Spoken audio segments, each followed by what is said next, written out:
जमहूरियत ही बेहतरीन इंतकाम, जमहूरियत का तसलसल ही हमारी बका।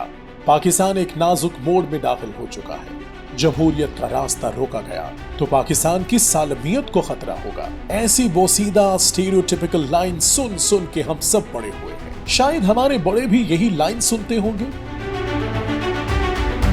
जमहूरियत ही बेहतरीन इंतकाम है। वोट को इज्जत दो, नया पाकिस्तान और हकीकी तब्दीली के नारों की सिवा अवाम को मिला क्या? अब हालात ये हैं कि ना ही ये निजाम चल रहा है और ना ही मुल्क। जमहूरी निजाम की फैक्ट्री में जो बड़े बड़े बुत बनाए गए थे सब गिर रहे हैं। सच ही कहा था इकबाल ने, जलाले बादशाही हो कि जमहूरी तमाशा हो, जुदा हो दीन सियासत से तो रह जाती है चंगेज़ी।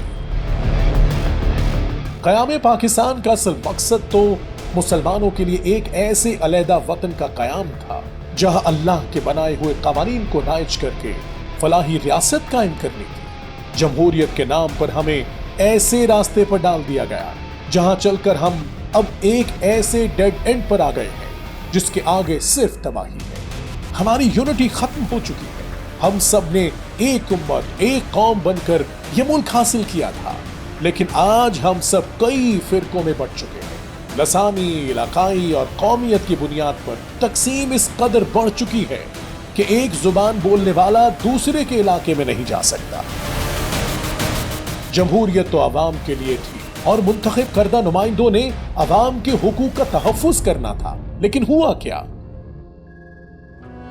दीन हक का निजाम जमीन पर अल्लाह की अमानत है और रियासत का हुक्मरान दुनिया में अल्लाह की अमानत का अमीन है। इससे हर बात का हिसाब लिया जाएगा। जबकि जमहूरियत में अवाम को हाकमियत दी गई है। क्या ये कुफ्र नहीं? क्या ये शिर्क नहीं? बेहैसियत कौम हमारे लिए ये लम्हा फिक्रिया है कि हम ये हकीकत जानते हुए भी इससे नजरें चुरा रहे हैं। तभी तो अल्लाह के गजब का शिकार हो रहे हैं। जमहूरियत की शक्ल में कौन सी बुराई है जो यहाँ राइज नहीं? हर तरफ से मौशी इस्तेकाम की बात की जाती है, लेकिन मौशी इस्तेकाम कैसे आएगा जब पूरे मुल्क की इकोनॉमी कर्ज पर चलती हो, हर शहरी उस कर्ज में जकड़ा हो, और कहने को तो एक सो कॉल्ड इस्लामी रियासत जहां सूद का निजाम राइज हो। ऐसा निजाम जिसके बारे में खुद रसूल अल्लाह सल्लल्लाहु अलैहि वसल्लम ने फरमाया कि जिसने सूद का कारोबार किया उसने अल्लाह और उसके नबी सल्लल्लाहु अलैहि वसल्लम के साथ जंग की। अल्लाह की पनाह, यानी हम मुसलमान होकर अपने रब और उसके रसूल सल्लल्लाहु अलैहि वसल्लम के साथ हालत जंग में हैं और फिर पूछते हैं कि हमारे हालात का जिम्मेदार कौन है। इसकी मिसाल ऐसी है कि जैसे एक ऐसे दरख्त का फल खाने की ख्वाहिश की जाए जिसके अंदर सिर्फ जहर ही भरा हो, तो अंजाम क्या होगा?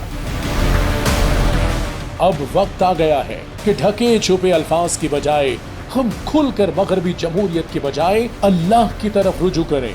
उसका हकीकी और मुकम्मल निजाम पाकिस्तान में राइज करने के लिए सही मानों में डायलॉग का आगाज करें। हमारे स्कॉलर्स, थिंक टैंक्स, टीचर्स सबकी जिम्मेदारी है कि दीन हक के निजाम के लिए कोशिश शुरू करें। इसी में ही हमारी यूनिटी है और इसी में ही हमारी बका है।